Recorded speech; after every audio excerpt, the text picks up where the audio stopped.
Alhamdulillah, alhamdulillahilladzi anzala as-sakinata fi qulubil mu'minin liyazdadu imanan ma'a imanihim. Asyhadu an la ilaha illallah wahdahu la syarikalah wa asyhadu anna Muhammadan abduhu wa rasuluh. Allahumma salli wa sallim ala Rasulillahi sallallahu alaihi wasallam wa ala alihi wa ashabihi wa man sara ala nahji wa tamassaka bi sunnati rasulih wa sallama tasliman katsira. Amma ba'du, ittaqullaha haqqa tuqatih wa la tamutunna illa wa antum muslimun. Segenap jamaah masjid apa? Al-Islah Perumahan Madukoro. Betul ya? Bumi Madukoro Damai, Bapak Ibu rahimani wa rahimakumullah, yang sepertinya di perumahan ini banyak sekali dokter-dokter ya. Ada dokter Kurdi, kita sering ketemu di kajian Ikatan Dokter Indonesia Wonosobo ya. Semoga sehat walafiat, dokter sehat, kita jadi sehat ya Bu. Alhamdulillah, yang spesial dari kajian ini ada konsultasi kesehatannya ya, gratis ya dokter ya. Kalau ibu datang ke rumah sakit konsultasi sama dokter itu nggak cukup 100-200 ribu. Sini gratis. Gimana? Allahu Akbar. Di sini sudah Allah yang bayar. Alhamdulillah. Kita bersyukur. Bersyukurnya apa? Yang pertama, kita diizinkan oleh Allah hadir di muka bumi ini sebagai seorang muslim dan muslimah. Mudah-mudahan muslim-muslimah kita bukan muslim yang musiman dan muslim yang musiman ya. Apa sih keistimewaan terbesar dari orang muslim itu? Yang pertama apa? Allah sudah menceritakan gimana penyesalan orang-orang yang dulu ketika di dunia tidak muslim. Apa itu muslim? Muslim itu ismu fa'il dari kalimat aslama yuslim. Akar katanya salima yaslam, artinya orang yang dalam menjalankan kehidupannya ini selalu berpasrah totalitas kepada Allah Subhanahu wa taala, tanpa ada suuzon sedikit pun kepada Allah. Tadi Pak Dim sudah bilang, yang memberikan kita kesehatan itu perilaku kita ya Bu. Lingkungan itu ya paling sekian persen. Kemudian di sekitar kita sekian persen. Tapi yang menjadi betul-betul memberikan kita kesehatan apa? Perilaku kita. Kalau perilaku ini di dalam Zadul Ma'ad kitabnya Ibnul Qayyim Al-Jauziyah itu diistilahkan dengan husnuzon kepada Allah. Ya, siapapun yang memiliki husnuzon kepada Allah, 99,99% hajatnya diterima sama Allah Subhanahu wa taala. Beliau mengatakan, pikiranmu adalah takdirmu. Kalau kamu mengatakan kamu sehat, insya Allah sampai kapanpun kamu sehat.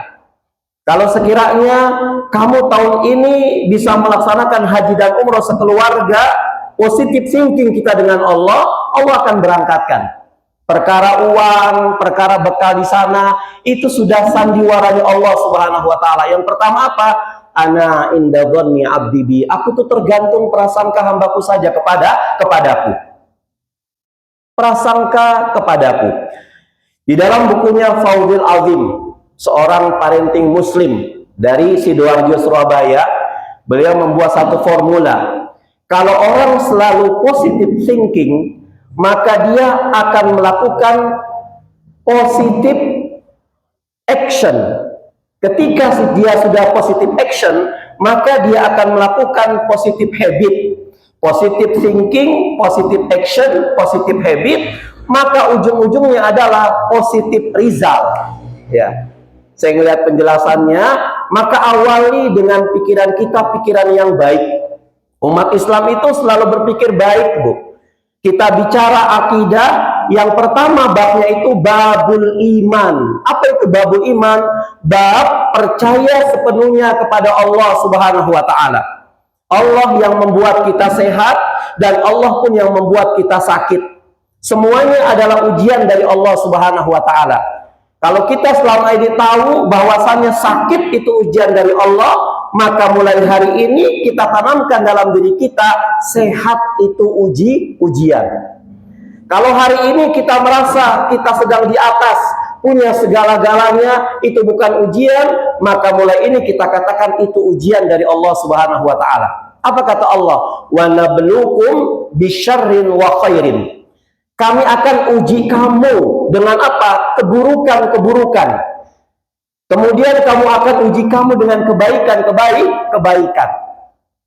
Sakit ujian, ternyata sehat pun ujian. Banyak orang yang sakit, kepengen sehat, kepengen taat kepada Allah Subhanahu wa Ta'ala, kepengen hadir di masjid-masjid ilmu, kepengen sholat berjamaah tanpa absen. Ketika Allah berikan kesehatan, ternyata diuji kesehatan dia nggak mampu. Janji mau sholat berjamaah, malah sholat di rumah.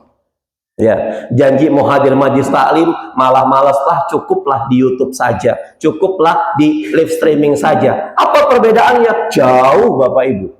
Kita ngaji lewat live streaming dengan kita ngaji langsung di tempat pengajian jauh.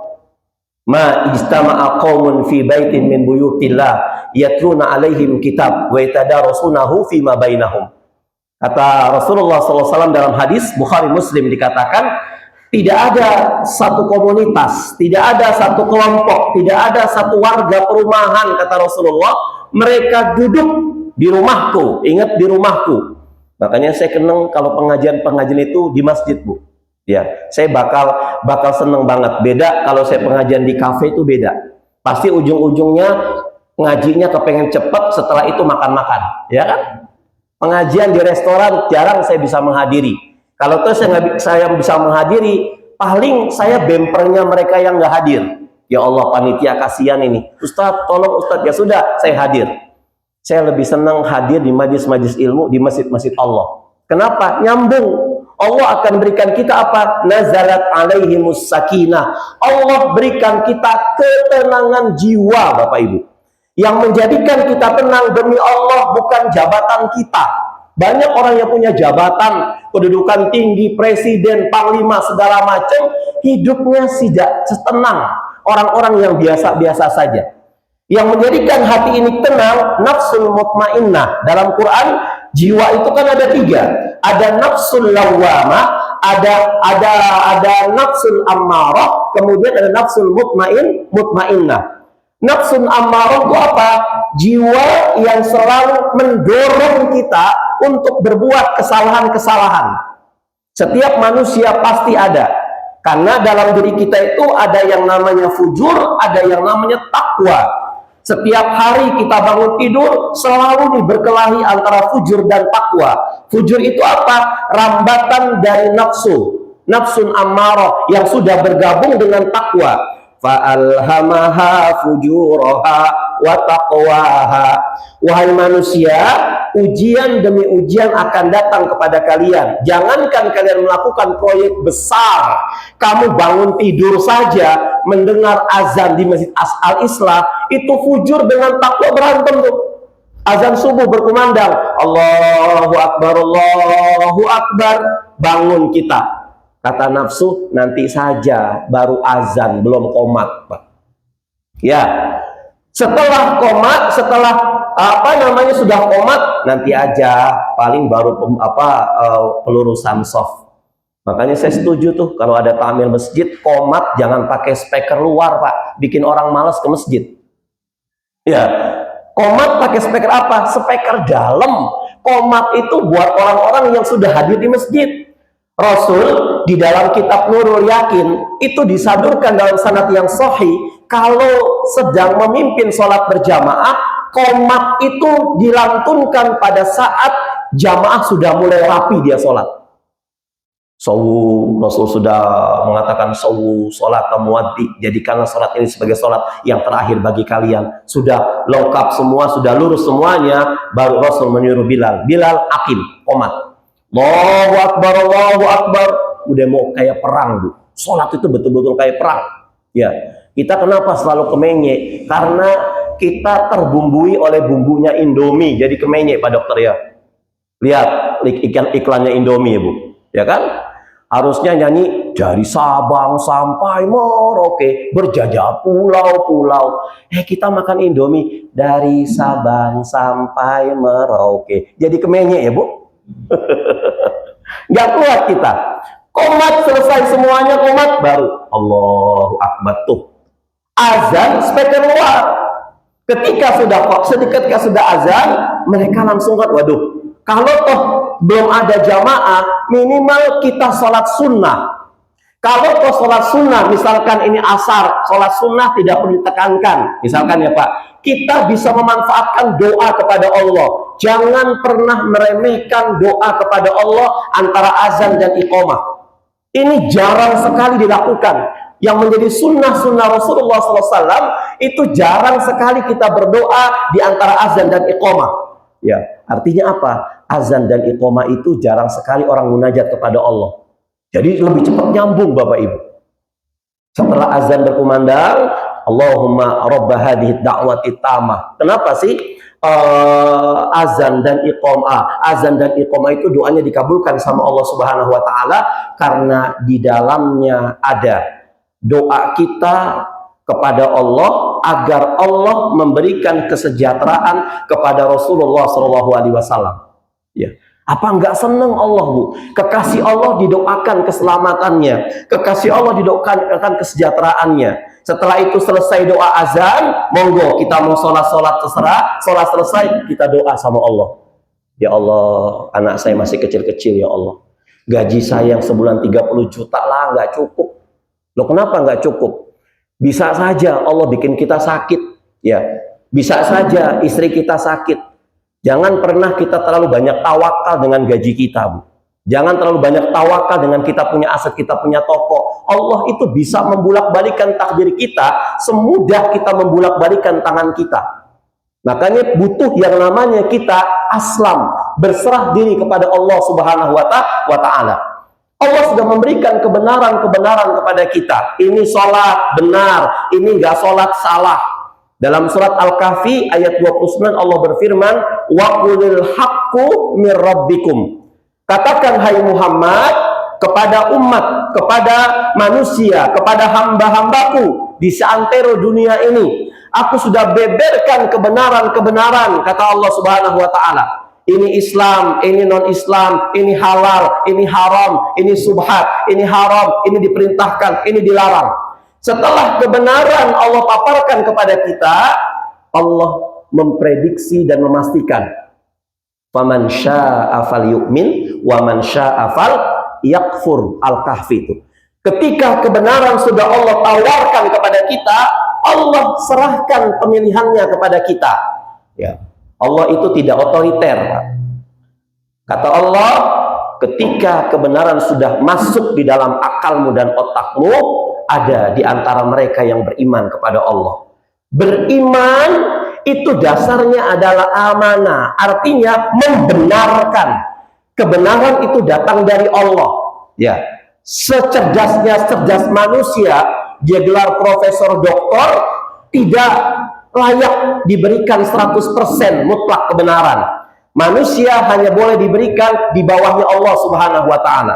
Kalau toh manusia itu benar, qadarullah, memang kebetulan dia sedang benar. Tapi ketika manusia itu salah, memang manusia tempatnya salah. Ada yang beriman sama Allah, dia beriman dengan Allah sejadi-jadinya. Ada yang kafir kepada Allah. Kafir di kamus Munjid Bapak Ibu, ini adalah lughatul hasanah, lughatul qayyimah, artinya bahasa yang paling santun yang Allah sudah berikan kepada kita. Kafir itu dari kata apa? Dari kata-kata kafaro, artinya yang menutup kebenaran. Di dalam bahasa Arab ada ghalaqo, ada kafaro. Bedanya apa Ustadz? Ghalaqo itu artinya menutup, tetapi sewaktu-waktu dibuka, itu ghalaqo. Misalkan ghalaqal bab, terkuncinya pintu, ada suatu hari bisa dibuka kunci itu. Ghalaqal uyun, mata kita tertutup, mata kita akan dibuka. Tapi kalau sudah kafaro, dia tidak akan pernah membuka. Kalau toh membuka, hanya sekedarnya saja dia buka. Penutup kasur yang tidak pernah dibuka-buka, kapan digantinya? Pada saat kotor. Mungkin sebulan sekali, mungkin bisa 6 bulan sekali. Namanya apa, Bu? Bed cover, ya. Cover itu dari kata-kata kafaro, artinya nutup. Bagi mereka yang memilih tidak menerima kebenaran dari Allah, namanya kafir. Halus, gak usah diganti non muslim. Nanti kita baca ayat kuliah ayuhal non muslim, sah nggak sholatnya, Bu? Gak sah. Kuliah ayuhal kafirun. Itu bahasa yang halus, Bu. Gak usah bikin bahasa macam-macam. Gak usah. Nah, bagi mereka yang memilih kafir, menutup kebenaran, Allah betul-betul memberikan sepenuhnya kebebasan kepada mereka untuk menjalani kehidupan ini. Saya mau zina, ya Allah, silahkan. Wong kamu kafir kok. Saya mau mabuk, ya Allah, silahkan. Saya mau makan riba, ya Allah, silahkan. Tidak ada aturan yang aku buat untuk mengatur kehidupan kamu. Yang penting kita bilang kafir. Tidak ada 6.666 ayat dalam Al-Quran, itu satupun ayat Allah menceritakan tentang aturan buat orang-orang kafir, itu nggak ada, Pak. Ribuan hadis Rasulullah SAW yang dikeluarkan oleh beberapa perawi-perawi hadis terkenal. Mausuk Sikoh. Siapa mereka perawi terkenal? Mausuk Sikoh yang mungkin bisa dipertimbangkan kesohihannya. Tuh, kami belajar ulumul hadis di Madinah itu ada sekitar 7 perawi hadis. Kita singkat namanya Ban Mati, Pak. Ban Mati itu B-nya adalah Bukhari, A-nya adalah Ahmad, kemudian N-nya adalah Nasai, kemudian M-nya adalah Muslim, kemudian A-nya adalah Abu Daud, T-nya adalah Tirmizi, kemudian I-nya adalah Ibnu Majah.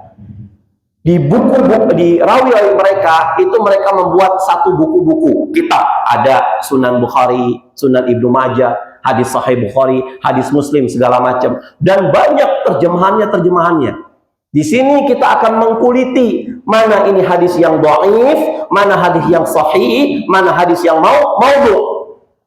Loh, kenapa seperti itu? Karena sepeninggalan Rasulullah SAW, banyak orang-orang cerdas yang nggak punya iman itu mengacak-ngacak hadis Rasulullah SAW.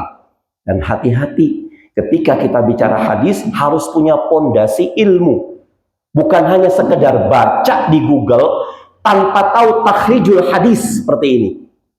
Akhirnya kan bertebaran di mana-mana. Ketika Rajab datang, malam Ahadnya sudah berkumandang, yuk kita sama-sama puasa besok tanggal 1 Rajab, maka Allah akan berikan keberkahan dalam kehidupan kita. Ternyata saya punya kitab silsilah hadis dhaif dan maudhu'. Syekh Nasruddin Al-Albani mengatakan awal Rajab itu puasa dan ada keterangannya, itu bukan termasuk hadis yang lemah, tapi hadis yang palsu, Bapak Ibu.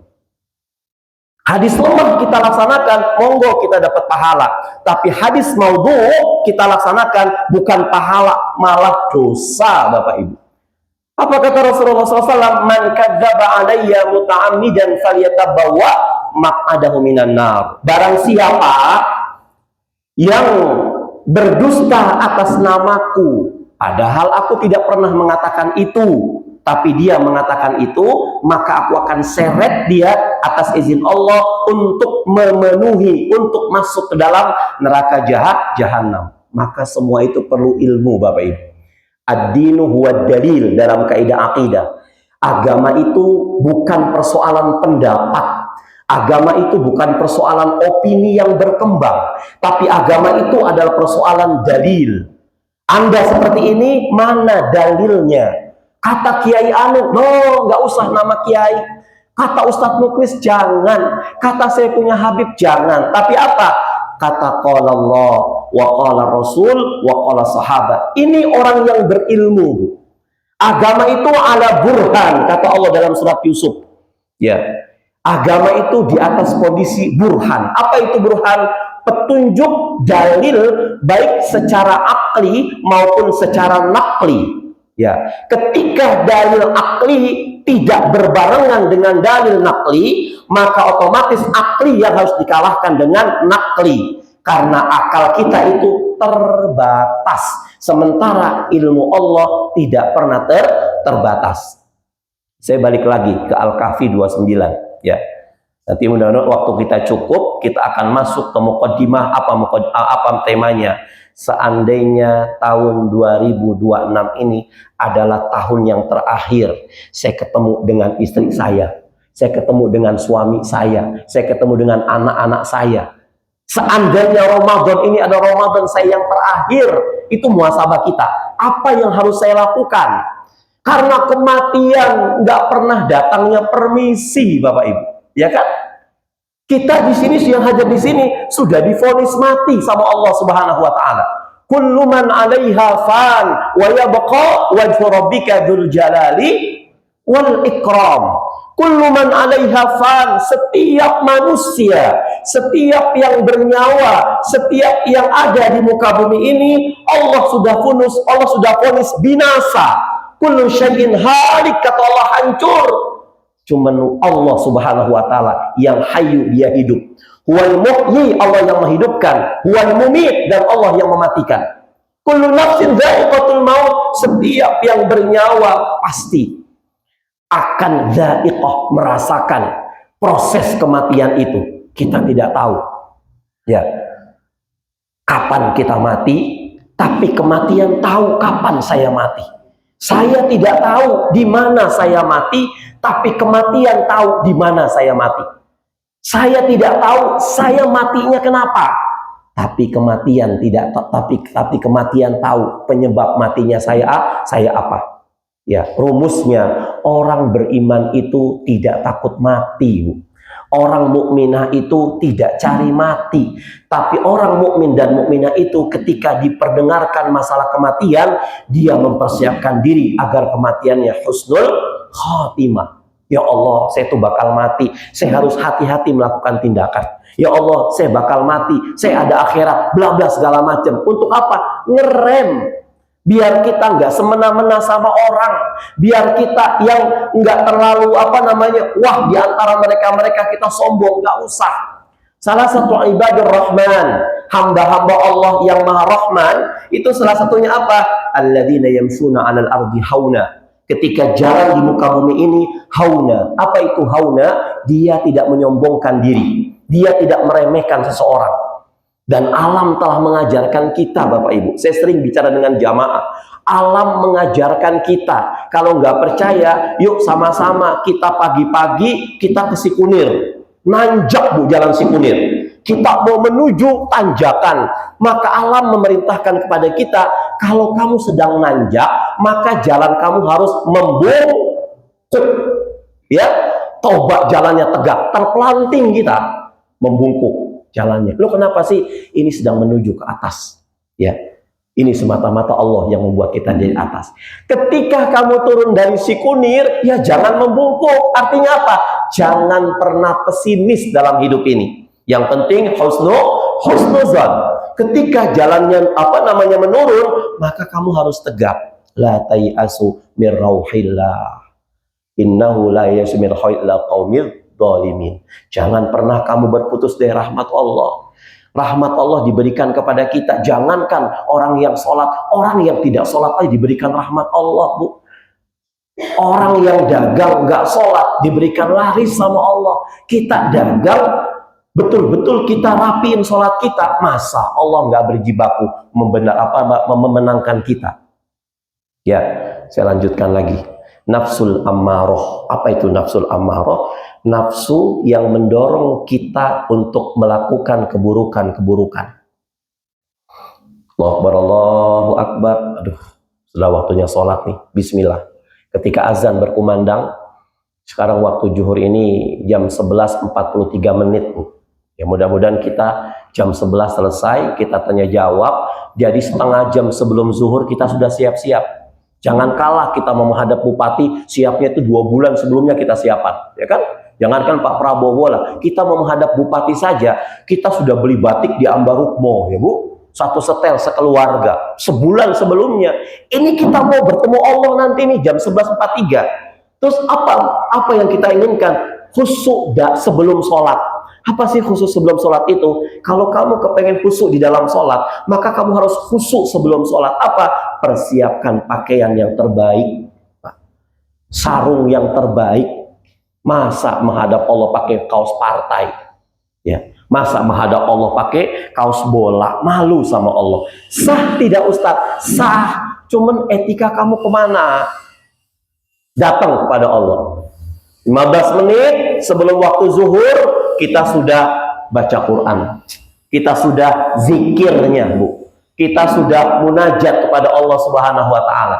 Ketika azan berkumandang, Allahu Akbar, Allahu Akbar, bismillah, kita langkahkan kaki kita ke masjid. Catat, kata Rasulullah SAW, tidak ada seorang muslim, mukmin, mukminah yang dia betul-betul menjaga 40 hari sholat berjamaah, maka Allah akan bebaskan dia dari penyakit fasik, penyakit nifak, dan penyakit fakir. Nifak dan fakir. Simple, Bu. Kita mau bahagia itu, ukuran Allah itu simple. Ya, kita hari ini tercengang dengan aplikasi AI. Ya, AI kalau ditanya ngejawab segala dijawab. Tapi kenapa kita tidak kagum dengan kehebatan Allah, Bu? AI itu belum tentu tahu berapa dahan ranting yang turun setiap malamnya, yang kering, kemudian ada yang basah, kemudian ada yang terhinggapi semut 1 ekor. Allah itu Maha tahu. Ya, kita terkagum-kagum dengan aplikasi AI, tapi kenapa kita nggak terkagum-kagum dengan aplikasinya Allah Subhanahu wa taala? Ketika kita masuk mall, masuk rumah sakit JIH mungkin, kita masuk pintu gerbangnya, tiba-tiba terbuka sendiri ya Bapak Ibu ya, sampai kita mundur lagi. Ini apa nih? Kok bisa? Tapi kita nggak pernah terkagum-kagum dengan mulut tanpa tombol, bisa nganga, bisa manyun, bisa senyum. Kita nggak pernah kagum dengan mata kita, tanpa tombol bisa terbuka sendiri, tanpa tombol bisa merem sendiri. Ini siapa yang buat? Allah Subhanahu wa taala. Nafsul ammarah yang selalu mendorong kita untuk menuju ke keburukan. Kemudian yang kedua adalah nafsul lawama. Apa itu nafsul lawama? Dari kata-kata lama yalumu atau talawama yatalawamu, artinya yang selalu menyesali. Habis berbuat keburukan, fitrahnya manusia itu pasti menyesali, Bu. Pasti menyesali. Maka Bapak Ibu nauzubillah yang punya anak mungkin kok susah untuk sholat, susah untuk hadir ke masjid, perbanyak doa. Ya, zaman sekarang anak-anak sekarang dikerasin itu nggak kena, perbanyak doa. Allah akan cairkan hatinya seiring dengan kesabaran kita, Bu. Karena investasi terbesar anak-anak kita itu bukan titelnya, bukan hartanya, tapi apa? Doanya mereka yang akan nyampe ke alam kubur kita. Kita akan meraung-raung di alam kubur, itu pasti bukan menunggu hartanya mereka, bukan menunggu kecerdasan mereka, tapi menunggu doanya mereka. Akan berharga kita nanti di alam kubur. Ketika kita dibangunkan dari alam kubur, ditanya sama malaikat, ditegur disapa kita, Bu Pak, ini ada titipan doa dari anak kamu. Masya Allah. Siapa? Si Fulan. Ibu ngingetin, ya Allah, dulu sepertinya si Fulan itu susah buat sholat, ya, susah buat ngaji, susah buat sholat berjamaah. Tapi kata malaikat, Allah telah lembutkan hatinya bersamaan dengan meninggalnya Anda. Allah berikan Anda itu upah atas kesabaran Anda. Ketika Anda sudah meninggal dunia, anak-anak berpikir, ya Allah, kangen loh sama suara mama yang setiap subuh, nak bangun nak, subuh nak. Tapi sekarang nggak ada. Ya Allah, kangen sama suara bapak yang betul-betul marah, gedor-gedor pintu rumah, bawa ke kamar supaya sholat. Tapi sekarang kangen. Akhirnya Allah buka. Tenang. Memang memerintahkan anak dan kuliah dengan sholat jauh lebih sulit sholat daripada kuliah. Dalam Quran Allah mengatakan fastabir alaiha. Kalau kamu memerintahkan anakmu sholat, fastabir, bukan fasbir. Apa bedanya? Fastabir itu harus ekstra sabar. Dan di dalam kesabaran itu ada rezeki yang melimpah yang akan datang kepada kita. Nafsul lawamah. Kemudian yang ketiga ada nafsul mutmainnah. Dari kata-kata itma'anna artinya yang memberikan ketenangan. Ya, Kita setiap hari pasti diuji sama Allah Subhanahu wa taala. Manusia itu nggak ada yang tenang, ya. Ada yang tenang siapa? Manusia yang sudah mati, tenang. Manusia yang masih hidup, apapun profesinya, pasti nggak pernah tenang. Kenapa nggak pernah tenang?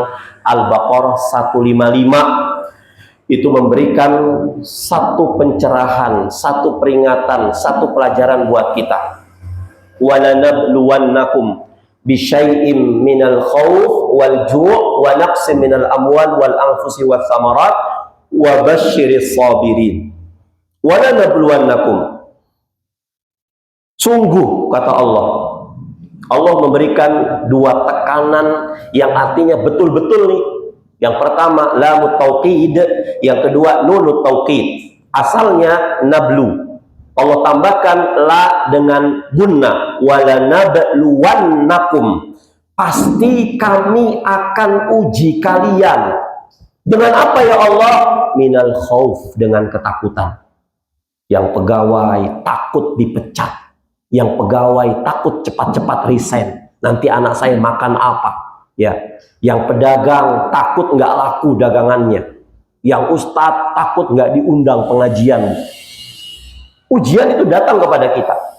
Minal khauf wal ju', kelaparan, wa naqsim minal amwal, dan kekurangan harta, wal anfus, kehilangan anak. Ya Allah, kemarin bos Merapi bengkel Pawit nangis betul-betul, datang ke rumah saya ngisi pengajian, wafat anaknya, itu lagi dalam keadaan mengandung, Bu, 6 bulan, bawa mobil, ngerem mendadak, seat beltnya kata dokter kandungan kena, bayinya meninggal, ibunya dalam keadaan masih sehat. Ketika bayinya dikuburkan, ternyata ibunya menyusul dikuburkan. Dia bilang, tolong Pak, pahami Ustadz keluarga kami. Sampai suaminya mengatakan, saya lebih baik miskin daripada nggak ada istri saya. Gimana takdir Allah nih? Sampai seperti itu, Bu. Karena memang manusia, fitrah kayak begitu. Anaknya masih kelas 4 SD, bertanya ke saya, Ustadz, apa sih alam barzah itu? Ya, ini anaknya SD, Pawit cucunya itu melihat cucunya nangis-nangis. Nggak ada yang nerima, Bu. Ini dulu rahimahullah, almarhumah ini kerja di Pertamina milik Amerika Serikat, alumni UGM. Suaminya Pertamina Indonesia, beliau ketemu, ya masih muda-muda. Akhirnya ditarik sama Pawit itu untuk benahin perusahaan perkayuannya. Bapak kalau ke Silento sebelum Mekar Abadi itu ada ya bengkel Merapi ya Pak. Sampingnya ada BMT juga, ada perusahaan kayunya. Ternyata qadarullah dia cuma 2 tahun. Akhirnya saya bilang, orang itu menerima ujian gampang bicara, tapi gampang untuk mempraktekkan. Maka saya kasih satu arahan, satu tips dari dari Syekh Ibnu Athaillah As-Sakandari. Beliau ketika mentafsirkan ayat Al-Baqarah 155 dengan endingnya wabasyiris sabirin. Ketika ujian itu menimpa kepada Anda, maka kasih kabar kepada orang-orang yang sabar. Orang yang sabar itu, kata Syekh Ibnu Athaillah As-Sakandari, adalah mereka yang menerima dengan ikhlas keputusan Allah. Ya, kita berontak dengan takdir Allah, ujung-ujungnya kita masuk rumah sakit, Bu. Ujung-ujungnya kita stres, ujung-ujungnya kita sakit, berontak dengan keputusan Allah. Salah satu karakteristik orang-orang yang beriman, kata Ibnu Athaillah orang beriman itu menghadapi keputusan Allah dengan mengucapkan alhamdulillah. Ketika keputusan Allah itu baik, menyenangkan dirinya dan dia diharapkan, maka Rasul memberikan sunnah doa, alhamdulillahilladzi bi ni'matihi tatimmus shalihat. Ya Allah, alhamdulillah, segala puji bagi Allah, dengan nikmat-nikmat ini aku bisa menyempurnakan kesolehan-kesolehan. Dikasih mobil sama Allah, alhamdulillah bisa tarling sholat jamaahnya. Dikasih motor sama Allah, bisa digunakan untuk kebaikan, tatimmus shalihat. Tapi ketika keputusan Allah itu peristiwa yang kita tidak harapkan datangnya, apa boleh buat? Kita itu golek, kita itu wayang. Siapa dalangnya? Allah Subhanahu wa Ta'ala. Maka ketika kita ditimpa oleh musibah, bencana yang kita tidak harapkan kedatangannya, Rasul mengajarkan kepada kita, alhamdulillahi ala kulli halin. Segala puji bagi Allah, apapun yang Allah berikan, itu semua dalam keadaan kondisi baik. Hatta kata beliau, mensolatkan jenazah istri, mensolatkan jenazah suami, mensolatkan jenazah anak. Ketika kita sholat jenazah, habis takbiratul pertama, Allahu Akbar. Kalau sholat jenazah, Bapak Ibu, habis takbiratul pertama, kita baca apa? Alhamdulillahirabbil alamin. Bukan innalillahi, tapi alhamdulillahirabbil alamin. Segala puji bagi Allah Tuhan seluruh sekalian alam, sampai selesai. Artinya apa? Kita diajak untuk menerima semua keputusan Allah Subhanahu wa Ta'ala. Semua baik dari Allah. Maka ikhlas menerima keputusan dari Allah. Bagaimana caranya? Ia harus lapang dada. Sehebat apapun manusia, sepinter apapun. Dulu kita punya, Indonesia itu punya tokoh yang selalu mengatakan, super, Anda super. Siapa tuh Pak? Mario Teguh, ya kan? Beliau mengatakan, orang kalau punya masalah, jangan doa dulu sama Allah biar masalahnya selesai. Karena ada orang yang masalahnya selesai, timbul masalah baru, ya Bu. Dia mengatakan apa? Doa sama Allah agar Allah melapangkan dadamu menghadapi masalah ini. Ternyata beliau mengadopsi Quran, doanya Nabi Musa. Apa kata Musa?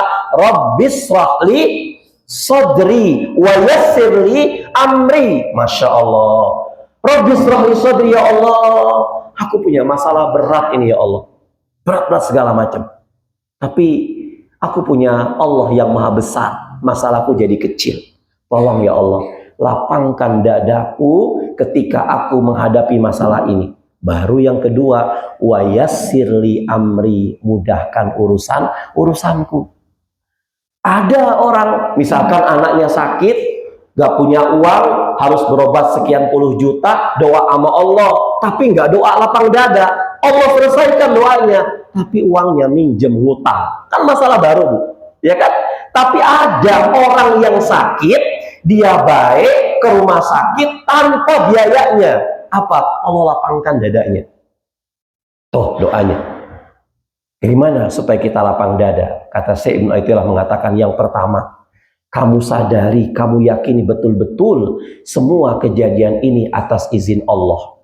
Ma asaba min musibatin illa biiznillah. Tidak ada satupun bencana, musibah, peristiwa yang datang kepada kamu, yang datang kepada keluargamu, yang datang kepada istri, suami, dan anak-anakmu, kecuali datang atas izin Allah. Itu saja dulu. Supaya kita apa? Nerima atas izin Allah. Dilanjutkan ayatnya, wa may yu'min billah yahdi qalbah. Orang yang beriman kepada Allah itu selalu mengatakan, rencana Allah jauh lebih baik daripada rencana kami. Allah yang punya keputusan buat kita. Maka jangan melulu menyimpulkan sukses itu adalah saat kita mencapai target kita. Jangan melulu. Karena suatu saat kita akan gagal, kita merasa makhluk yang paling betul-betul sedang putus asa. Tapi sukses dalam kacamata Allah apa? Justru pada saat Anda itu gagal dalam mencapai cita-cita Anda. Surah Al-Baqarah ayat 216. Ya, boleh jadi sesuatu yang kamu cintai, kata Allah, jangan, itu buruk buat kamu. Atau boleh jadi kamu anggap itu buruk, ternyata kata Allah, jangan, itu baik buat kamu. Rencana Allah jauh lebih indah. Pasti saya sebagai orang tua, istri saya sebagai orang tua juga, ibu bapak sebagai orang tua, sudah merencanakan jauh-jauh dan matang-matang anak-anak kita. Ada yang didaftarkan asuransi pendidikan.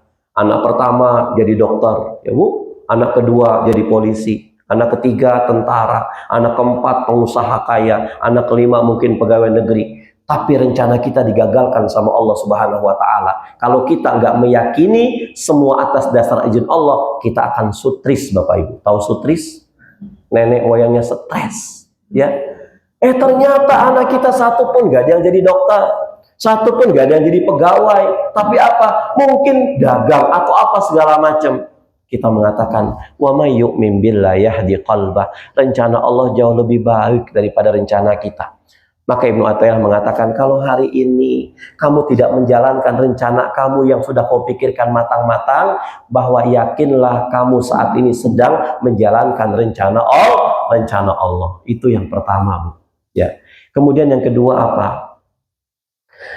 Ingat kejadian, peristiwa, musibah, bencana apapun yang menghadap yang kamu alami itu pasti ujung-ujungnya kebaikan, Pak. Kebaikan. Kita khususan kembalikan sama Allah. Ujung-ujungnya kebaikan. Apa kata Rasulullah? Ajaban li amril mu'min inna amrahu kulluhu lahu khair. Ajib ya, Masya Allah kata Rasulullah.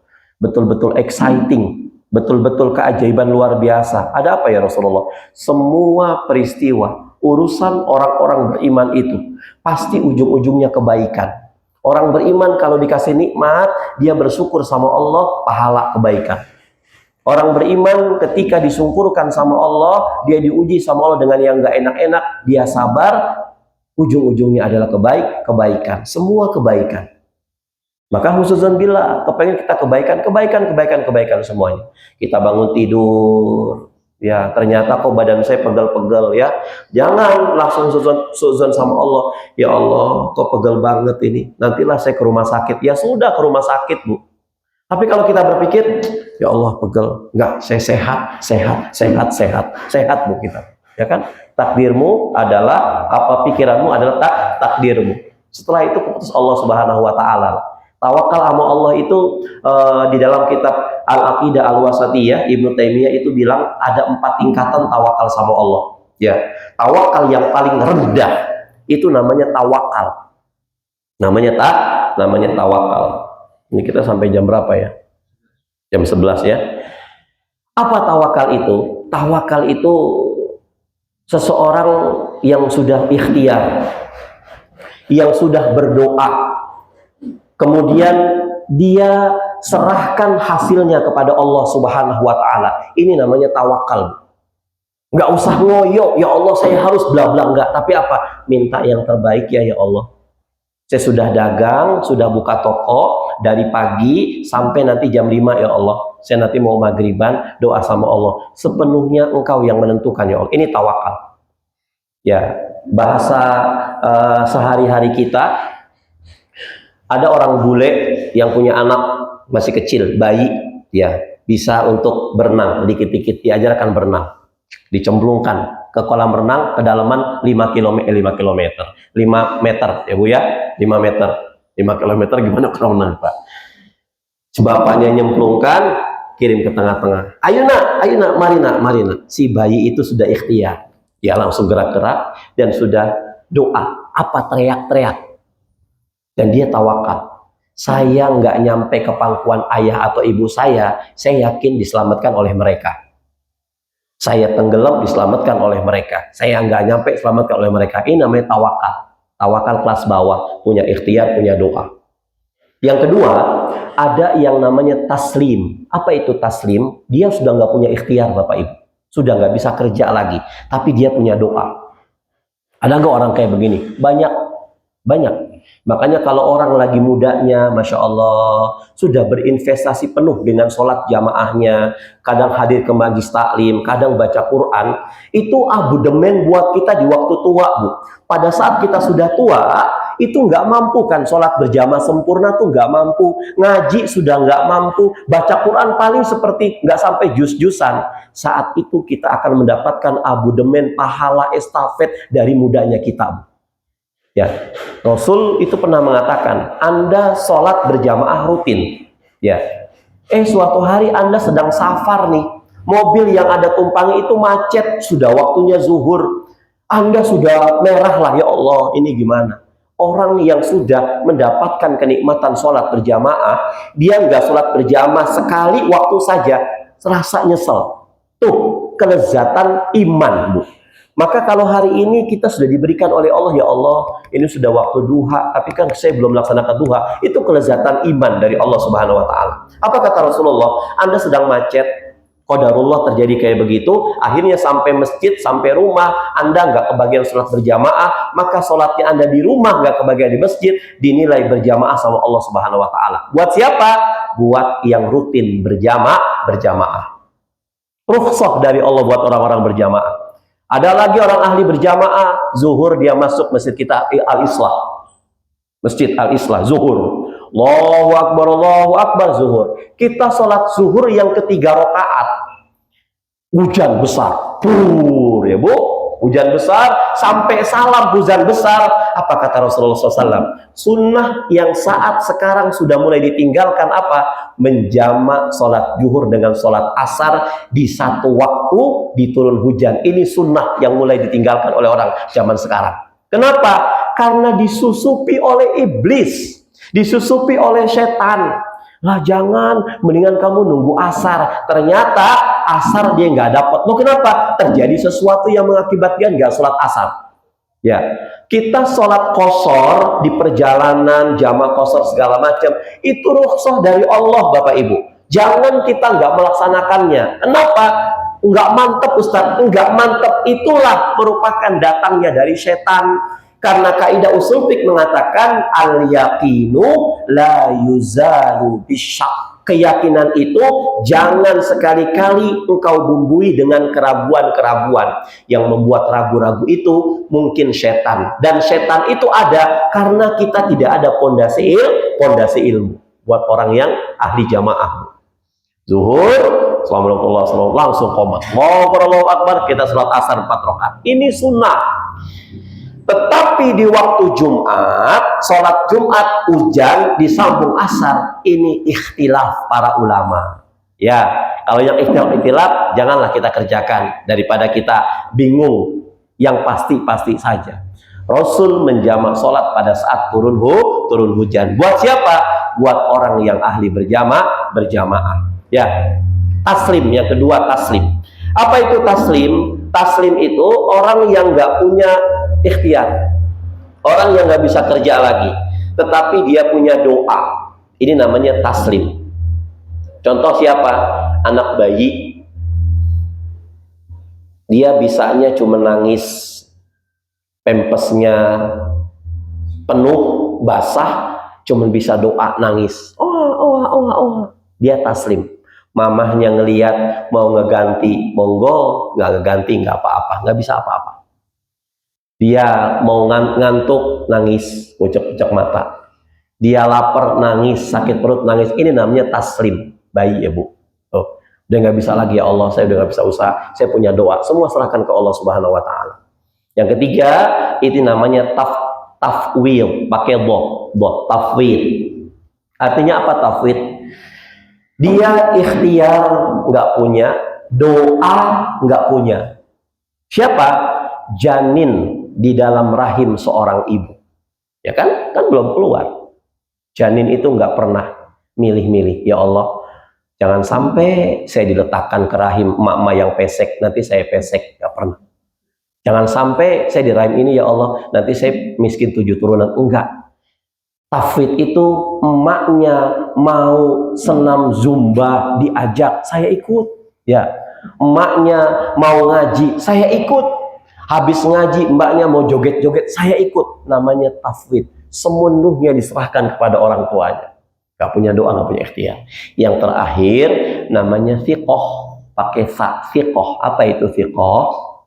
Ya, janin lagi tuh Pak. Jadi sudah ikhtiar nggak punya, doa nggak punya. Kalau yang ketiga hanya ikut-ikutan, manut saja. Tapi yang keempat ini, fiqh ini, dia betul-betul yakin ini yang terbaik buat saya. Itu fiqh. Kalau tadi kan janin nggak pernah milih-milih rahim ya. Nah, fiqh itu ketika janin diletakkan di rahim seorang ibu yang miskin, dia langsung mengatakan ini tempat yang terbaik buat saya. Tidak ada pilihan Allah itu yang terjal. Itu fiqh. 1, 2, 3, 4. apa namanya, tawakal, taslim, tafwid, dan siqah. Ini kita selalu, Bu. Ini kita jalankan sesuai dengan keimanan kita. Intinya apapun yang kita perbuat sekarang kita serahkan sepenuhnya kepada Allah. Allah Subhanahu, Allah yang punya tujuan kita. Allah yang bisa mengotak-ngatik kayak apa namanya langkah-langkah kita. Tuh. Kemudian itu sudah apa namanya pasrahan sudah, kita lanjutkan yang tadi. Kita supaya kita lapang dada, sabar, ikhlas, kemudian kita betul-betul manut dengan takdirnya Allah supaya kita lapang dada itu gimana? Yang kedua tadi kan yakin bahwasannya setiap peristiwa yang datang kepada orang beriman itu ujung-ujungnya kebaikan. Maka selalu baik sama siapapun, Bu. Husnuzon billah. Saya kalau mengartikan gini, ya Allah, saya kok minta Pajero, kenapa kok yang dikasih Vario, ya kan? Ya, Pajero, Vario kan jauh. Mungkin kita baik kok. Kenapa? Orang kalau pakai Pajero, Bapak Ibu, itu harus tuh yang namanya uang recehan ribuan harus standby supaya nggak didoain jelek sama tukang parkir, ya kan? Coba pakai Pajero, habis makan di rumah makan cuma ngasih 1.500. Atau ngasih 2.000, disumpahin ke tukang parkirnya, disumpahin ini pakai Pajero peletnya 17 setan, ya kan? Kita ke Silento nih, dari mana? Dari Magelang, kita mau ke arah Silento, mau ke arah Kesapuran, ya Bu. Itu kan nyebrang kan ada joki ya Pak. Kalau kita pakai Vario, cuman say makasih ya Pak ya, nggih sama-sama, ngantos-ngantos ya kalau pakai Vario. Tapi kalau pakai Pajero, Bapak Ibu pakai Pajero tapi nggak mikirin recehan di dalamnya, waduh, bisa ngezolimin mereka tuh. Udah ini, Mas makasih Mas, cuman makasih doang Pajero, karena mengharapkan dia, ya kan? Makanya gitu Bapak Ibu, kita kalau ke restoran itu ada tukang parkir mobil 4, yakin saya tukang parkir itu ngarepin ke mobil 4 bukan ke motor 10. Kenapa? Mobil 4 itu pasti ngasihnya lebih dari harga motor. Ujung-ujungnya kebaikan. Iya ya, saya kalau pakai Pajero saya harus betul-betul tidak hanya nunggangin, harus berpikir gimana ngezolimin orang numpang di Pajero saya, harus ada tuh minimal makan atau cemilan segala macam. Maka naik Pajero dari sini ke Purwokerto, di dalam mobil asem, mau ngapa-ngapain susah, sudah gitu gerakan zolim juga Pak Ibu. Ya. Nah, setiap apa yang kita hadapi hari ini, kita hadapi dengan apa ya? Husnuzon billah lah, baik sangka. Kata Masaru Emoto di dalam bukunya The Amazing of Zamzam, dia bilang, saya nggak yakin waktu jadi ateis Bu, saya nggak yakin kalau Tuhan itu menciptakan makhluk hidup dan makhluk mati. Saya yakinnya Tuhan menyediakan, menurunkan buat kita makhluk semuanya hidup. Contohnya gimana? Masaru Emoto melihat bagaimana air bening, air putih ya Pak. Air putih yang mau kita minum ini Bu, kalau kita sebelum minum kita baik sangka dengan air bening ini, ya Allah, ini air kok bening sekali, seger. Kalau saya minum enak kali ya. Itu air ternyata dipuji seperti itu, memunculkan molekul-molekul seperti diamond, seperti berlian. Dia tersenyum Pak. Jadi yang bikin sehat itu ternyata bukan air beningnya, tapi apa? Sugestinya kita. Tapi ketika kita mau minum air putih, ini air bening, apa air apa ya kan? Kita minum, sakit kita Pak. Karena awalnya kita suudzon billah, ya, buruk sangka sama Allah. Saya pakai Honda 800. Sekarang Honda 800 kalau dimodifikasikan mahal ya. Tapi kan mesinnya mesin lama, semuanya lama. Saya sekain tiap hari. Ya Allah, saya punya Honda 800, saya senang banget, saya cinta kamu ya, dilapit, diajak ngobrol. Kamu tuh bandel banget sih, ya Allah, diisi bensin, iritnya minta ampun. Dari sini Wonosobo Magelang cuma 1 liter misalkan Bu ya. Cuma 1 liter kok kamu, itu awet Honda 800 kita. Tapi suatu saat Honda 800 ini kita masuk ke sebuah ruangan atau kita parkir di sebuah jalan, parkirnya persis di PCX Pak. Ya, buruk sangka sudah mulai keluar.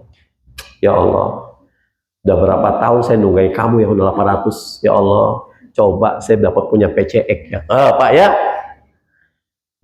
ini udah jadul nih, sudah waktunya ganti. Ternyata yang membuat kerusakan barang-barang di rumah kita itu apa? Buruk sangkanya kita. Ya, nggak lelah ngelihat lirikan tetangga sebelah. Kapan ya bisa ganti lampu ini? Ya lampunya copot nanti Bu. Akhirnya barang online beli lagi ya kan. Besoknya ternyata betul Honda 800-nya mau dijak jalan-jalan, dia emoh turun mesin. Loh kok tiba-tiba gimana? Karena suuzon kita. Yang ketiga, agar kita berlapang dada. Insyaallah, agar kita lapang dada apa? Syekh Ibnu Athaillah As-Sakandari mengatakan, ingat pada saat kamu itu sedang diuji sama Allah, peristiwa apapun menguji kamu, bencana apapun lewat di bandara kehidupan kamu, maka tanamkan Allah sedang menguji bukan kemampuan kamu, tapi Allah lagi menguji kemauan kita, Pak. Mungkin kita sombong, Allah jatuhkan kita. Allah nggak menguji kemampuan kita. Allah tahu batas maksimal kemampuan kita itu, Allah tahu. Kenapa? Allah yang membuat kita. Mobil Toyota, pabriknya itu tahu kapan Toyota ini mampu berjalan berkilo-kilometer. Apalagi Allah yang membuat manusia, tahu kemampuan manusia. Jadi ketika Allah menguji kita itu, Allah bukan ingin menguji kemampuan kita, tapi Allah sedang menguji kemauan kita. Mau nggak kamu sadar? Mau nggak kamu insaf? Mau nggak kamu kalau udah seperti ini, kamu sujud dibanyakin sama Allah? Mau nggak kamu kalau sudah seperti ini, belajar sedekah, jangan pelit sama orang? Allah menguji kemauan kita. Ya Allah, Alhamdulillah Engkau beri aku sakit. Jadi setiap hari lisannya itu Astagfirullahaladzim, Alhamdulillah, Allahu Akbar. Kan enak kita nerimanya. Menguji kemauan kita. Ya Allah, saya sudah pensiun ini. Mau nggak Allah uji ibadah-ibadah yang belum kita sempurnakan?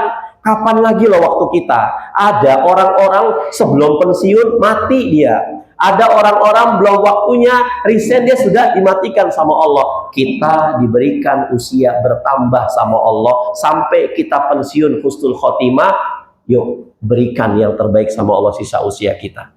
Sholat berjamaahnya rajin, duhanya dilihatkan, tahajudnya bangun malam ditegakkan, baca Qur'annya. Dulu waktu ngantor, baca Quran kalau khatam pas Ramadan saja, itu juga dibantu tadarusan, itu juga harus ada ingkungnya, ya kan? Nah sekarang, coba, habis sebelum waktu sholat kita baca Quran, langsung kita batasi, oh ya, besok, hari ini batasnya sampai Al-Ma'idah, berarti besok ayat selanjutnya, seperti itu Pak. Ya, jadi uji kemauan kita. Kemudian yang keempat, ketika Allah memberikan bencana kepada kita, maka yakin ini semuanya kafaroh. Apa itu kafaroh? Kafaroh itu adalah pengampunan dosa-dosa kita. Ya Allah, kenapa kok anak saya mencret kok nggak sembuh-sembuh? Saya sudah ke PKU nggak sembuh-sembuh, RSU RSI nggak sembuh-sembuh. Kata Allah, enggak, aku nggak kasih kesembuhan itu. Aku mau ngasih supaya kamu sadar. Mau nggak kamu doa sama aku, kata Allah. Mau nggak kamu doain anak kamu. Dan yang terakhir, mau nggak kamu jadikan, mudah-mudahan ini kafaroh pengampunan dosa buat saya. Mungkin saja selama ini saya ngasih anak saya itu harta yang haram. Akhirnya anak kita dibuat mencret sama Allah. Mau nggak kita betul-betul introspeksi diri? Semua kafaroh Bapak Ibu. Buat orang-orang beriman itu tidak ada musibah, intinya dosa. Buat orang-orang beriman itu Allah berikan musibah kepada kita apa? Ujian buat kita. Diuji sama Allah untuk ngampunin dosa-dosa kita. Diuji sama Allah untuk naikin derajat kita. Kemudian yang terakhir, yakin Allah selalu bersama dengan kita. Yang terakhir, 10 menit lagi nih. Seandainya tahun baru 2026 ini adalah tahun terakhir buat saya, buat kita. Apa yang harus kita lakukan ya Allah? Kita nggak tahu usia. Maka pertanyaan pertama, bolehkah kita orang muslim itu berandai-andai? Pertanyaan pertama, ya kan? Rasulullah SAW mengeluarkan 2 buah hadis untuk menjawab pertanyaan pertama ini. Apa kata Rasulullah SAW? Wa in asabaka syai'un fala taqul law anni kana kadza wa kadza. Ketika orang beriman itu diuji sama Allah dengan musibah, maka jangan pernah kamu mengatakan, coba kalau aku seperti ini, pasti aku seperti itu. Ya Bu ya. Jadi kita nggak boleh tuh, ya Allah anak saya sakit, coba kemarin saya nggak ngasih makan ini, pasti anak saya sehat. Itu nggak boleh. Ya Allah, saya harus cepet-cepet nih di Magelang jam Satu misalkan, udahlah yang deket saya lewat Cilento saja, Parakan nanti macet. Ternyata Cilento ada karnaval, macet. Kita mengatakan, coba saya lewat Parakan, gak boleh. Tetapi apa? Fakul qadarullah masya'a fa'ala. Tapi orang beriman ketika ternyata dihadapi satu ujian, dia mengatakan qadarullah. Ini semua sudah keputusan Allah. Dalam Islam itu nggak ada dilalah, tuh nggak ada. Dalam Islam nggak ada kebetulan yang nggak ada, sudah diputuskan sama Allah Subhanahu Wa Taala. Maka kita nyebutnya apa? Qadarullah, atau sudah keputusan Allah. Kalau Allah mau mengendaki sesuatu, fa'ala, pasti Allah kerjakan. Kenapa kita nggak boleh dilalah, kita nggak boleh menyesali sesuatu yang sudah terjadi? Kata Rasulullah SAW, li'anna lau, karena kalimat seandainya, tuftahu ba'amal syaitan, akan membuka perbuatan setan. Kita nanti menyalahkan orang lain, itu kan perbuatan setan. Kita menyalahi, mengingkari takdirnya Allah Subhanahu Wa Taala. Maka kalau seandainya ini kita digunakan dengan sesuatu yang sudah terjadi, kita nggak boleh untuk berandai-andai. Kemudian yang kedua, ya, Rasulullah SAW menyebutkan 4 karunia yang Allah berikan kepada manusia. Yang pertama, ini dari hadis Bukhari. Ada orang yang diberikan oleh Allah kaya ilmu dan kaya harta. Dia soleh, dia tahu berangkat haji dan umroh itu adalah perintah Allah yang paling dahsyat. Dia punya harta, dia bisa berangkat. Ini orang beruntung, Pak. Ya, soleh, kaya ilmu, kaya harta. Kedua, ada orang yang kaya ilmu tapi dia nggak punya harta. Dia cuma bisa ibadah yang orang-orang standar ibadah. Mau sodako, dia nggak punya uang. Mau haji umroh, dia nggak punya uang. Akhirnya dia hanya bisa ibadah yang standar-standar saja. Kemudian yang ketiga, ada orang yang miskin ilmu tetapi kaya harta. Ya, yang tadi kedua kaya ilmu, miskin harta. Yang ketiga miskin ilmu, kaya harta. Dia punya harta banyak, cuman nggak punya ilmu. Akhirnya dia nggak sodako, ya, ilmunya, kesolehannya kurang segala macam. Nih. Kemudian yang keempat, Allah menganugerahkan seseorang yang miskin ilmu, miskin harta. Ya, orang yang kedua yang kaya ilmu, miskin harta, bilang sama Rasulullah SAW, ya Rasulullah, kalau orang yang kedua itu bilang, seandainya saja Allah memberikan kepadaku bukan hanya kaya ilmu, tapi juga kaya harta, maka saya akan melakukan apa yang orang nomor 1 itu lakukan.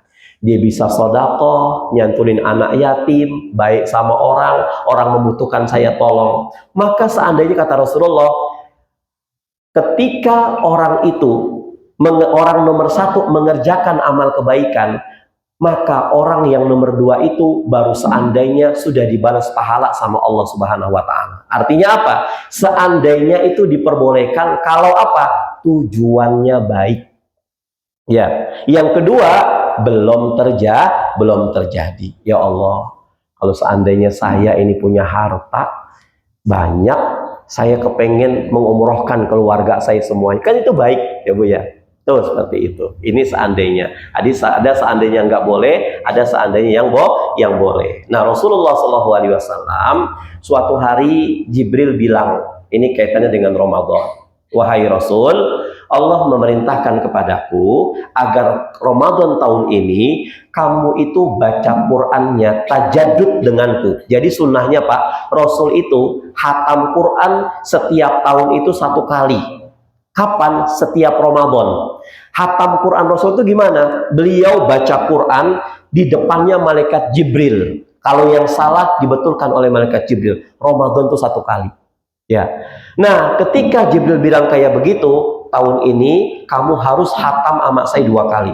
Rasul langsung berpikir dan memang memprediksi, oh mungkin ini adalah Ramadan saya yang terakhir. Maka Rasul Shallallahu Alaihi Wasallam langsung menggandakan i'tikafnya, yang tadinya setiap Ramadan i'tikaf 10 hari terakhir Ramadan, maka Rasul Shallallahu Alaihi Wasallam itu menggandakan jadi 20 hari pada saat Ramadan tahun ini.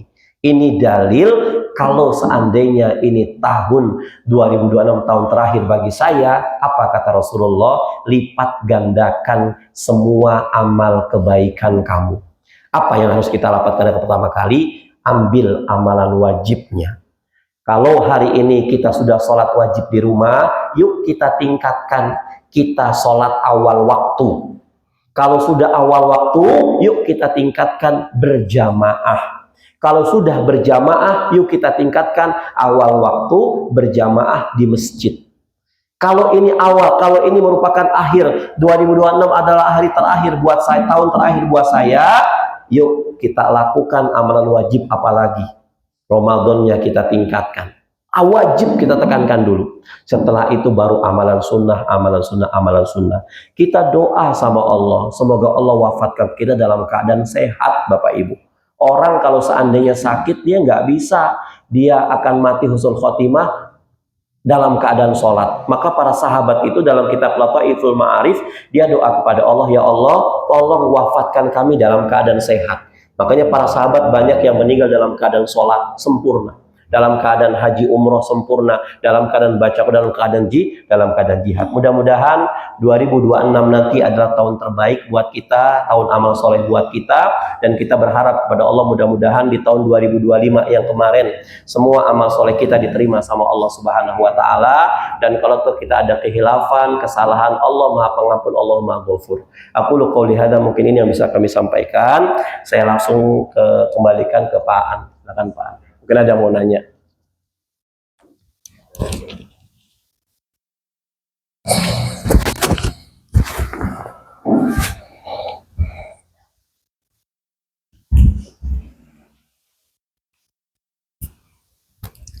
Ya, jazakallah khairan katsiran Ustaz Mukhlis Bidin. Ya, kita ada sesi tanya jawab mungkin dari jamaah semuanya, dari Bapak Ibu ada yang bertanya dengan materi yang apa yang disampaikan, silahkan.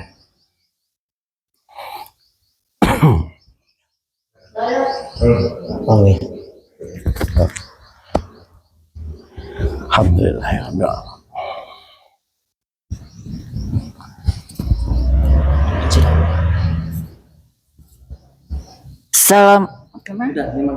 Oh ya, Assalamualaikum warahmatullahi wabarakatuh. Waalaikumsalam warahmatullahi wabarakatuh. Saya menanyakan tentang pengajian tadi. Pak Mukhlis atau Ustadz Mukhlis kan memang pernah ikut pengajian kita, pengajian keluarga kesehatan ya. Itu dari rumah ke rumah. Padahal tadi yang saya catat yang bagus tuh di dalam masjid. Tapi di sisi lain, kalau rumah kita untuk tempat pengajian itu disertai juga oleh malaikat-malaikat. Itu memang kita harus yang terbaik ya. Yang terbaik itu gimana gitu. Karena ini program keluarga kesehatan ya sampai sekarang tuh masih giliran gitu. Anjang sana istilahnya kan. Itu yang pertama. Yang kedua, bulan puasa juga setiap Selasa malam Rabu itu ada salat tarawihnya juga. Salat wajibnya di rumah masing-masing atau di dekat masjid rumah masing-masing. Tapi salat tarawihnya yang selama ini itu di Adina 2. Nah itu gimana? Kalau boleh usul sih untuk yang akan datang kita bertempat di musola kami itu depan rumah gitu. Ini ada Pak Priyatno juga, ada Bu Lidis juga. Ya ada Bu Kurdi, ada Pak Kurdi yang ikut juga dalam rombongan ini gitu. Terima kasih. Assalamualaikum warahmatullahi wabarakatuh. Waalaikumsalam warahmatullahi wabarakatuh. Terima kasih Bu Dimyati. Alhamdulillah sehat ya Bu.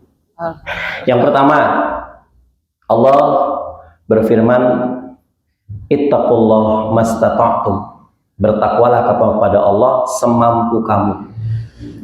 Kalau seandainya jamaah pengajian itu lebih sergap, lebih gasik, lebih sergap, lebih semangat untuk mengadakan pengajian-pengajian di rumah-rumah, maka untuk sementara tahap seperti ini saja, ya. Mungkin nggak bisa pakai aurat, tutup aurat sempurna, atau mungkin ada yang berhalangan, ya. Padahal untuk yang berhalangan itu, Bu, ya, selama dia bisa menjaga agar tidak menetes, yaitu di masjid, itu diperbolehkan.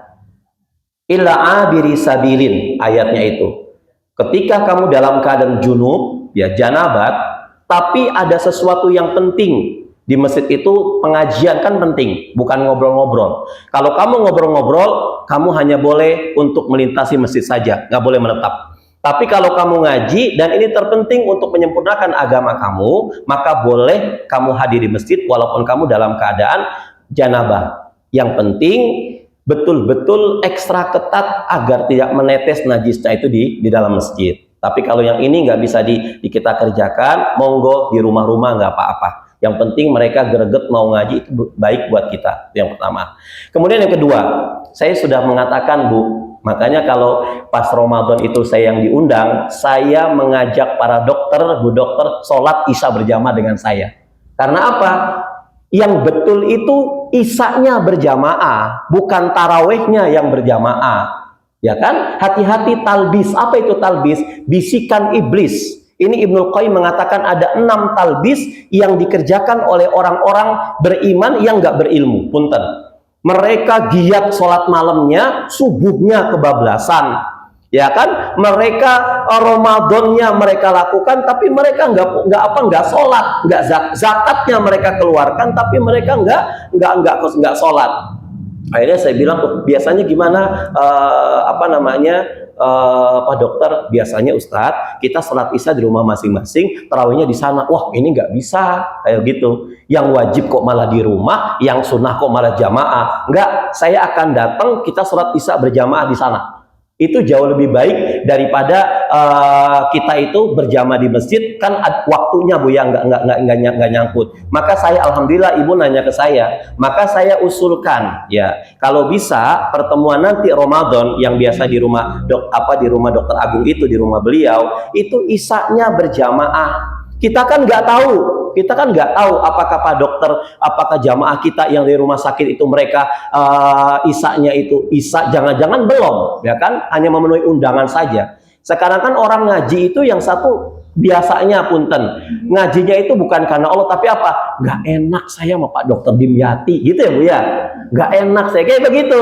Makanya saya mendingan jemaahnya sedikit tapi greget dia menuntut ilmu, daripada dia itu ada embel-embel segala-galanya. Oh, nanti pematerinya Ustadz ini, yuk kita datang yuk. Tapi kalau Ustadz ini kita nggak datang, itu salah niat, ya, salah niat. Hidayah, taufik. Hidayah itu apa sih? Petunjuk dari Allah agar kita menuju kebaikan. Tapi nggak cukup dengan hidayah, kita butuh taufik. Apa itu taufik?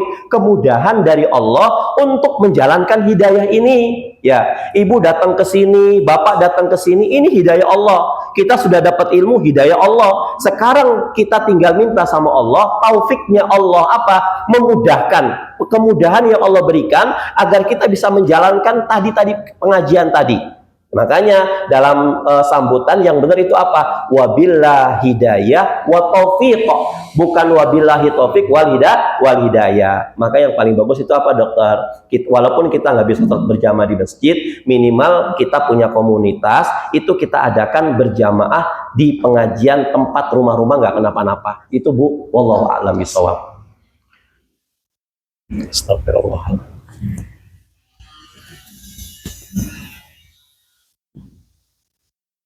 Sekali.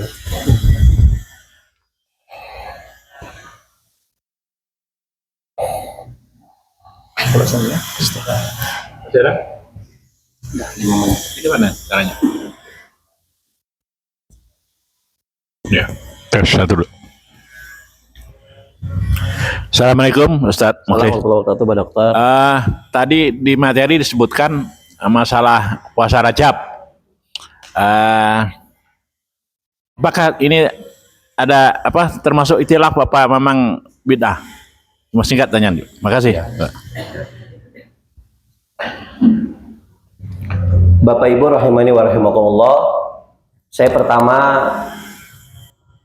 harus mengatakan kita betul-betul ngaji. Dari ngaji ini yang tadinya kita nggak tahu, kita jadi tahu. Itu hidayah Bapak Ibu. Hidayah nggak tahu jadi tahu. Hidayah yang tadinya nggak benar jadi benar. Saya ada kitab, namanya kitab Al-Bidah Al-Hauliyah, ya. Amalan-amalan yang tidak ada keterangannya dari Rasulullah SAW selama 1 tahun. Di antaranya beberapa bulan, ada bulan Rajab. Bulan Rajab ini dijelaskan di dalam surat At-Taubah ayat 36, salah satu minha arba'atun hurum, merupakan 4 bulan yang dimuliakan sama Allah Subhanahu wa Ta'ala. Nah, yang dimuliakan itu maksudnya apa? Allah memberikan pahala enggak hitung-hitungan di bulan Rajab. Artinya kalau seandainya kita sudah puasa Senin Kamis, sudah terjalin lama, di bulan Rajab kita tingkatkan dengan Senin Kamis di bulan Rajab. Kita sudah puasa Ayyamul Bid di bulan yang lain, di Rajab jangan kita tinggalkan Ayyamul Bidnya. Karena apa? Puasa Senin Kamis di bulan Rajab itu pahalanya lebih besar daripada di luar bulan Rajab. Tapi mengkhususkan ibadah, mengkhususkan puasa di bulan Rajab, sementara ini orang nggak pernah puasa di bulan Rajab, ini tidak ada keterangannya. Di dalam kitab Al-Um, saya mengeluarkan pendapat Al-Imam Asy-Syafi'i. Imam Syafi'i ini adalah imam yang dielulukan oleh orang Indonesia, terutama di babat tanah Jawa, ya kan? Bentar-bentar Imam Syafi'i mengatakan, saya tidak pernah mengajarkan kepada Anda dan saya tidak menyetujui ada ibadah yang dikhususkan di bulan Rajab. Sekalipun Rasul Shallallahu Alaihi Wasallam itu selalu puasa Rajab, Sya'ban, Ramadan sebulan penuh lamanya. Loh, kenapa Rasul menjalankan? Karena Rasul itu ahli puasa. Rasul itu ahli sholat, Rasul itu ahli sedekah. Maka di bulan Rajab meningkatkan pahala yang sudah, meningkatkan amal ibadah yang sudah Anda kerjakan rutinitas jauh lebih baik daripada Anda tidak mengerjakannya. Maka yang saya maksudkan apa? Imam Syafi'i maksudkan, Anda sudah puasa Ayyamul Bid, jangan tinggalkan Ayyamul Bid di bulan Rajab. Ya. Tapi kalau seandainya kita mengkhususkan Rajab pertama pahalanya ini, Rajab kedua pahalanya ini tidak ada keterangannya. Ini Imam Syafi'i rahimahullah dalam kitab Al-Um. Ya. Kemudian Imam Syafi'i pun menuturkan ada doa yang selalu dibaca oleh para sahabat dan Rasulullah di bulan Rajab. Apa doanya? Allahumma barik lana fi Rajaba wa Sya'bana wa balighna Ramadan. Setelah diteliti, ini ada perawinya yang lemah. Siapa namanya? Abil Ufah bin Abi Arnauto. Ya, lemah. Jadi doa ini tidak ada kekuatan kalau kita amalkan. Kita dapat pahala, nggak usah dapat pahala, karena hadis lemah itu adalah hadis hanya sekedar fadhailul a'mal, untuk mengutamakan amal-amal saja, tidak boleh dijadikan hujjah. Terus pertanyaannya, apa doa yang terbaik Ustadz yang kita doakan, yang kita lakukan pada saat kita menuju bulan Rajab, Sya'ban dan bulan Ramadan? Rasul tidak pernah membaca berdoa di beberapa bulan, khusus di bulan-bulan, apalagi bulan Ramadan juga nggak pernah. Tapi Rasul selalu berdoa di setiap awal bulan dengan doanya Rasul apa? Allahumma ahillahu alaina bil amni wal iman wassalama wal islam wa taufiqi lima tuhibbu wa tarda. Ya Allah, aku melihat awal bulan ya Allah, jadikan awal bulan ini keamanan buat kami sekeluarga dan keimanan kuat buat kami. Wassalama wal islam, dan keselamatan buat kami, keislaman pula buat kami. Wa taufiqi lima tuhibbu wa tarda, dan mudah-mudahan Engkau memudahkan kami untuk melakukan amal soleh yang Engkau ridhoi. Oh, itu Rasulullah SAW berdoa. Khusus Ramadan tidak. Nah, di dalam kitab Lataiful Ma'arif, para sahabat dengan asar yang sahih, Asar itu adalah apa? Perbuatan, ucapan, tingkah laku sahabat yang pernah hidup di zaman Rasulullah, dia lakukan, itu namanya asar. Apa kata beliau? Mereka semuanya dalam kitab Lataif Ma'arif, Ibnu Rajab mengatakan, Allahumma sallimna ila Ramadan wa sallim lana Ramadan wa tasallamhu minna mutaqabbalan. Ya Allah, pertemukan aku dengan Ramadan dan pertemukan Ramadan dengan aku ya Allah, dan sampaikan, terimalah amal soleh yang aku kerjakan di bulan Ramadan. Jadi tingkatan gimana Ustadz? Kalau kita mau baca Allahumma barikanna fi Rajaba, kita baca setelah doa yang tadi, asar tadi. Ya Bu, Allahumma salimna ila Ramadan wa salim lana Ramadan wa tasallamu minna mutaqabbal, baru kita Allahumma barikanna fi Rajaba wa sya'bana wa balighna Ramadan. Boleh Ustaz kita baca? Boleh, itu baik, tapi jangan dijadikan dalil, jangan dijadikan hujjah. Nggak boleh kita berkuar-kuar. Ada doa yang paling muhtasar, yang paling sahih di bulan Rajab, ayo kita baca Allahumma barikanna, nggak boleh. Tapi sendiri-sendiri diperbolehkan. Wallahu a'lam bishawab. Itu Pak Dokter. Alhamdulillah. Iya, gimana Bu? Kita udah puasa Senin Kamis, ayo lebih belum ada. Terus di Rajab kita tambah, di samping puasa Senin Kamis, tadi ditambah 7 hari, tapi betul-betul itu nambah. Iya. Itu yang pertama. Yang kedua, kemarin Kamis itu harusnya puasa, tapi tadi bilang kita kan undangan antena di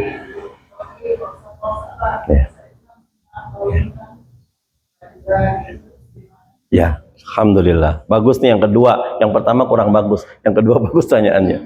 Yang pertama, apakah boleh ditambahkan Ustadz? Kita sudah puasa Senin Kamis, kemudian sudah puasa Ayyamul Bid, ditambahkan 7 hari. 7 hari ini sih belum dapat keterangannya Bu. Lebih baik mendingan jangan saja. Kemudian yang kedua, ketika ibu memang sudah istiqomah puasa Senin Kamis, maka ibu memenuhi undangan nih. Di undangan itu Rasul mengajarkan kepada kita, kalau Anda sedang berpuasa, doakan yang punya walimah agar mendapatkan keberkahan dan bilangkan ini shaim, aku sedang berpuasa, gitu Bu. Yang kedua, kalau kamu membatalkan puasa kamu karena kamu ada tamu atau lagi walimah, ini tidak ada keterangannya Bu. Bahkan lebih bagus apa? Puasa Anda. Tapi masalahnya perintah suami harus batalkan puasa, wajib perintah suami Bu. Gitu ya Bu ya. Kalau Pak Dokter Dimyati nggak bilang udah batalkan saja, ibu lebih memilih afdolnya itu puasa. Jadi nggak ada keterangannya itu. Kalau ada tamu kita hormati, tamu kita batalkan, nggak ada keterangannya Pak. Justru kata Rasulullah SAW mengatakan, silahkan Anda makan, saya lagi puasa. Didoakan tuh. Ada yang mengatakan sholat sunnah itu. Nah, qadarullah, ini suami yang bilang, mah batalkan saja. Ibu nggak mau membatalkan, ibu nanti pas maghrib dapat pahala 80%, min 100%, ibu dapat min 20%. Kenapa min 100%? Karena wajibnya perintah suami Anda abaikan untuk melaksanakan puasa sunnah. Wallahu a'lam bishawab. Itu ya Bu? Ya. Alhamdulillahirabbil alamin. Sudah insyaallah Pak. Sudah cukupkan ya. Alhamdulillah, pertanyaan sambung nih, waktu sudah mendekati waktu tersebut. Sekali lagi, jazakallahu khairan atas kegiatan hadirin. Semoga jemaah semuanya yang hadir pada perdana jam 9 ini diistiqomahkan oleh Allah Subhanahu wa taala. Amin ya rabbal alamin. Kesimpulan, saya kira sangat banyak sekali nih, semuanya nih, banyak sekali yang disampaikan dan insya Allah bermanfaat bagi kita semuanya. Salah satunya yaitu kita bermuhasabah untuk akhir tahun ini tentang kematian. Kemudian yang kedua, menjadi orang kalau bisa dalam kehidupan kita menjadi ahli jamaah. Jadi masjidnya penuh, musolahnya juga penuh. Kemudian yang ketiga, menjadi orang yang lapang dada. Karena yang orang yang lapang dada ini insya Allah sehat selalu. Ya. Kemudian husnuzon kepada Allah. Yang kelima yaitu tidak boleh menyesali apa yang sudah terjadi. Insya Allah semua adalah qadarullah. Demikian Bapak Ibu semuanya, terima kasih atas kehadirannya, dan selanjutnya kita doa dengan doa kafaratul majelis bersama. Bismillahirrahmanirrahim. Subhanakallahumma wa bihamdika asyhadu an la ilaha illa anta astaghfiruka wa atubu ilaik. Alhamdulillahirabbil alamin. Wassalamualaikum warahmatullahi wabarakatuh.